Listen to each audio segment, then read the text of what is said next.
Mark, you've been busy of late recruiting players. Harry has been in speaking to us, 3 more beyond. Can you explain to us why you've signed the players you've signed or agreed deals with the players you've agreed?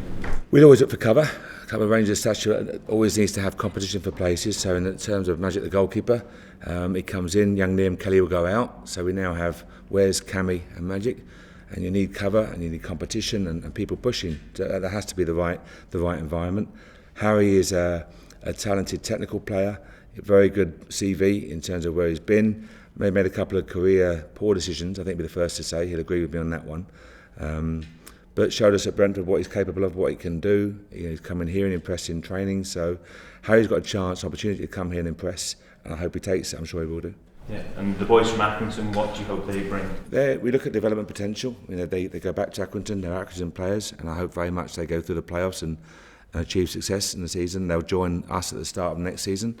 But again, young, talented players, good development potential, can play in a variety of positions, good experience. So they fit the profile for us, and hopefully they can step up to the next level. Sometimes you get perhaps a snobbery, or maybe it's a naivety, but sometimes people look and say Rangers should be signing players from perhaps further up the food chain. How do you respond to that? I would respond to that saying how much will Andre Gray cost right now. That would be the obvious answer, that Andre came from Luton to Championship, from Conference at the time up to the Championship, a huge jump, and dealt with it and adapted and responded and developed outstandingly well. So delighted for Andre, and he's now working with a very talented manager in Sean Dyche. But don't forget 18 months ago where he was. So in answer to your question, I think it's about, that's what we get paid for. That's why I hire expertise like Frank McParland, for example. And that's David, myself, Jim, all the staff. That's our job, is to spot players we think have the potential to develop quickly and move on to the next level. Where are you in your pursuit of Toumani from your old club? We have a number of players we're after. I would never speak about an individual player and other clubs' players, but from our point of view, we're still looking for 1 or 2 more that we think can come in with maybe a little bit more seniority, a little bit more experience, and to add some quality in areas that maybe we're lacking right now. Mark, certain noises coming out of Accrington, they don't seem to be happy about the way this is all played out. What would your response be in terms of the way Rangers handled their business? I think I've listened to the reports. I think the frustration, rightly or wrongly, as how I'm reading the comments, the frustration I think is more with the system than with the way we've conducted our business. Rangers have done everything by the process and have done everything, I hope, professionally. So I sense the frustration is very much with the process itself. What level of contact did you have throughout the last? We've gone through the due process. There's a procedure in place that you follow. We've followed that strictly and gone through it, and hopefully conducted ourselves in the right manner. Does it disappoint you then that the comments are sort of? No, not at all. As I say, I heard it. I heard the chairman speak and understood his sentiment, and I sensed he was frustrated with the system more than anything else. Mark, the chairman seemed to be a bit miffed that you or somebody never picked up the phone to their manager, but you're not obliged to do so, are you? No, I think I speak to many managers and coaches, and I receive many calls from managers and coaches, and they're all private phone calls, and much is discussed.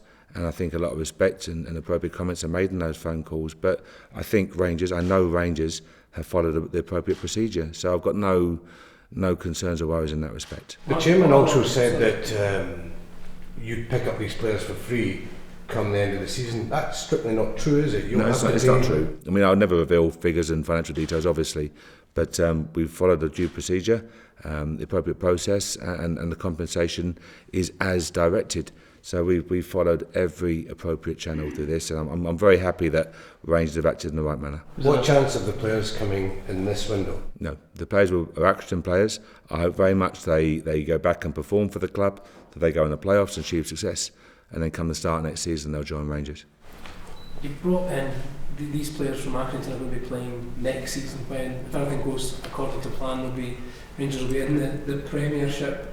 You spoke about Harry's technical ability.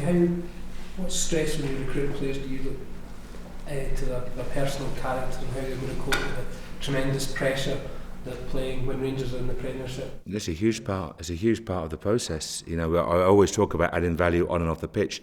That's not a loose comment. We need players who can come and deal with the expectation. Playing in front of 50,000 at Ibrox sounds magnificent, a great arena, but the pressure, the expectation is there is to deliver and perform. And you're asking Gideon at 18, Nathan at 19, Don Ball at 20, Brad Mackay at 20.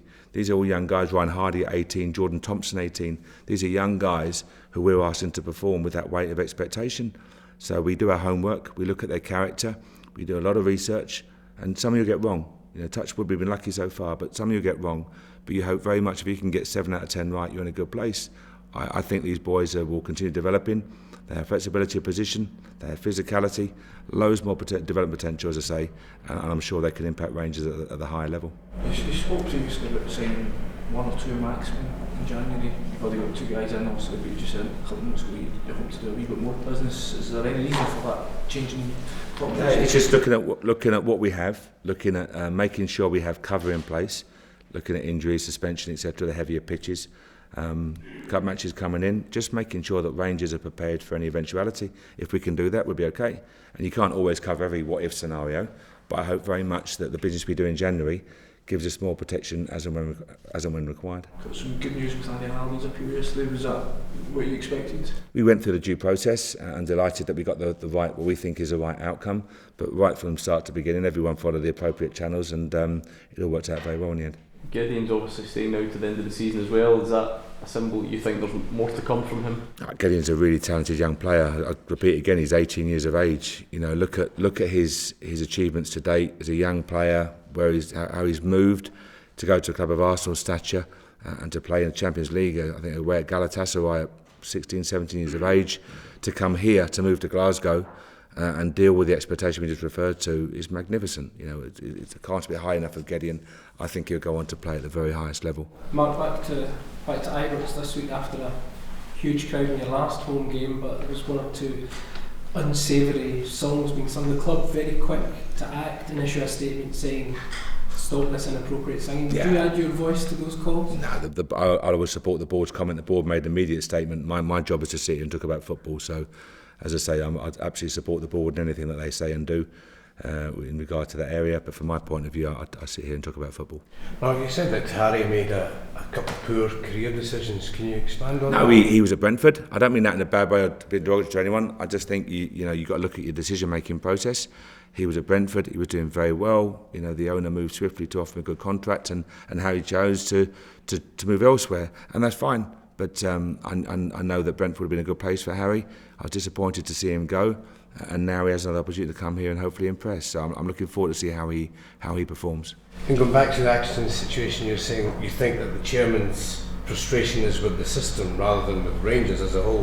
What do you make of the system then? No, the system is in place. Sometimes things work for you, other times they don't.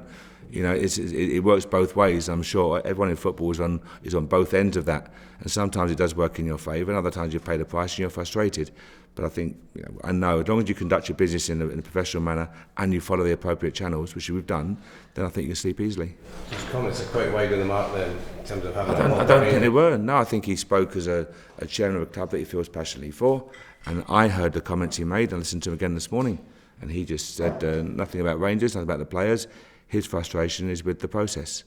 There was a claim this week that you're in talks to try and extend the deals of Halliday, Holt and Mackay, I think. Yeah. What can you tell us? They're 3 young players. Barry just turned 21 over Christmas. Jason at 22, Andy at 24. They're young players. They've come in. They've been challenged to deal with that weight of expectation that you spoke about earlier, and they've done it. They've dealt with it, and they've delivered. Look at Jason in terms of his goals, Andy Halliday in his positioning. I look at Barry Mackay, who's become a first-team regular.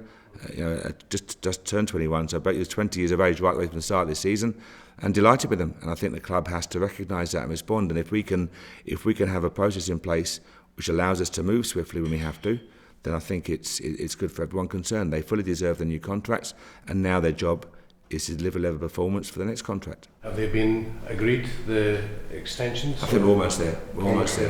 Can you give an indication of what length those may be? No, they'll come out once they're finalised, and details will come out, I'm sure. Mark, could I just get your thoughts? Next season, there's a move to introduce video technology to the Scottish Cup. Is that something you'd be in favour of? Yes, I'm in favour of that. I think the pressure on match officials now is getting ever more intense, and I think every help that we can give them. I understand the concerns about losing the rhythm of a game and the pace of a game, but I think technology as it is now, there's no delay. There's no delay at all. It's split second. You know, when we have a penalty call or a decision, I can speak to Alan and listen. I know within 10, 15 seconds, yes or no. What I shout out, was it offside? And we know straight away. So we can talk to fourth official. We have that advantage. I think match officials need every help possible. And more recently, this sending off of Andy Halliday, which was rescinded, that probably wouldn't have happened in a different game time. Be it Frank Lampard's goal at the World Cup, or be it a penalty call that's inappropriate or outside the box, or whatever it may be, I think the match officials have got to make split-second decisions, and it's difficult. And we as managers and coaches have the luxury of the iPads and technology, and when we go and speak to a referee after a game, we know we're right 9 times out of 10 because we've seen the replay. When we're not right, we don't go in. So it's got to work two ways. I think if you were forced to go in anyway, then it'd be a different proposition. But I just think that we've got to help them because it's such a tough job to do. The expectation of the fans, the financial climate, ever greater reward for teams that do well. We've got to give them every hand possible. Where do you draw the line, Mark? What decisions do you say, right, you look at for these decisions? I look at rugby. I'm not a rugby person, never played a game in my life, but I like watching it. I like listening to the referee's comments. I like the level of discipline and control. I like the clarity, and there's no real delay. I look at Wimbledon, where you can appeal X number of times and it's on the screen, the fans see it straight away and it's gone. So the technology is undoubtedly there, and I think anything that helps the game to come, or the officials to come to a right decision, we have to be in favour of, surely. And do you think it should come from the official on the pitch to the fourth official, or the other way around? That's above my pay grade. I'm not smart enough for that type of decision. But I just think the technology is there, and the technology will only get better. Week on week, month on month, it'll get better and better. So why don't we utilise it? Sure. Can I ask one last question in terms of your recruitment, Mark? Do you accept there's an element of risk when you're taking players from a certain level as opposed to a higher level? Or I know you gave the examples earlier, and Harry mentioned about Jamie Vardy, but players that can. Jamie Vardy was offered to me from Fleetwood. The same agent offered me Adam Forshaw, who we took from Everton on loan, took him on a permanent, and he went for X million pound to Wigan. Andre Gray at £500,000 in the conference coming to Championship. I don't know what his value is now, but I'd imagine it's at least 12 million sterling, I would have thought. So there's always a risk with any player. You can take a world-class player. There's as much risk with a £50 million player as there is with a £5,000 player, I think, sometimes. So it's about your recruitment, it's about your due diligence, it's about your knowledge and expertise, your eye, and all the other data that you can collect and tap into, and then come to your decision. But you have to live and die by your decisions. If you get 7 out of 10 right, you're in a good place. What happened with Jamie Vardy then? Couldn't afford him.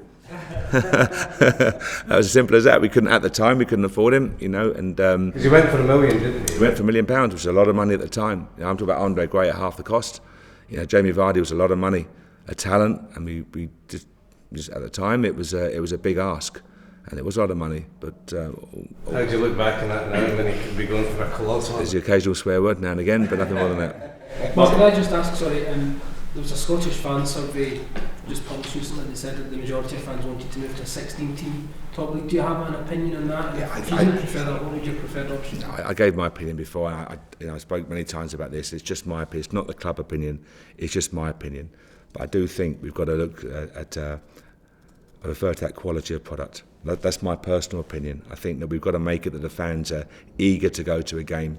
And I refer back to last season where the Brentford fans, who are magnificent, hadn't been to the City Ground, hadn't been to Carrow Road, hadn't been to Middlesbrough, and it was a genuine excitement. We took 6,500, 7,000 fans to Fulham, and because they hadn't played for a number of years. That type of excitement is good for the game. It generates interest, good TV, etc., etc. I just question the current structure. I don't think, in my humble opinion, I don't think it's working. Mark, just in terms of Sunday's match, cup game, is this an opportunity for you to perhaps freshen the team up a bit and give some guys some game time that haven't? We want to win the game Sunday. Whoever we're using in the squad, I haven't got a qualm. If we've got any doubts about using players in our squad, they shouldn't be in the squad. That's, I'm not avoiding your question. We go into Sunday's game wanting to win it. It's a tough test. We know that the team will come. I'm sure they'll be inspired by our box. It's a great playing surface. We have to recognise it, train well, prepare well, and deliver a level of performance. So that's our aim. With team news, ins and outs, is there any? We've got players available. Everyone's available now, so bigger headache. So more lines, but apart from that, no, everyone's available, fit and well. Templeton is not available yet. Cammy Bell is coming back, maybe too soon for Cammy, but other than that, we're in good shape. Is winning the cup a realistic goal for Rangers in light of the focus that's on promotion this year? Our focus is promotion, but I think you've got to have a squad that's capable of going as far as possible in any tournament that you enter. So I'm not saying Rangers are going to win the cup. There's no headline in that respect. The point is we're a good team. We're in good form. We're at the top of the league. You know, we're in a very good shape right now. And I know that any team that draws Rangers will have a game. That's what I'll say. So we look forward to whoever we get in the draw, and our aim must be to go as far as possible in each competition. Just to clarify from the start, you said about Toumani you wouldn't comment on certain players, but you're looking at various players. How many more do you hope to bring in before the deadline? I would like to bring in one or two more. One or two more would be ideal for us. If we can get the players, we're only going to go for players who add value and add something that we don't currently possess. I don't mean to repeat myself on that, but that's important. You don't hire for hiring's sake. Our numbers are good, but we've got to make sure we cover every eventuality. And if we get these one or two players, I'll be very, very happy. Would you be prepared to let some go out on loan? There was talk this week that Cammy might go out on loan for game time. There was no talk for me about Cammy going out on loan.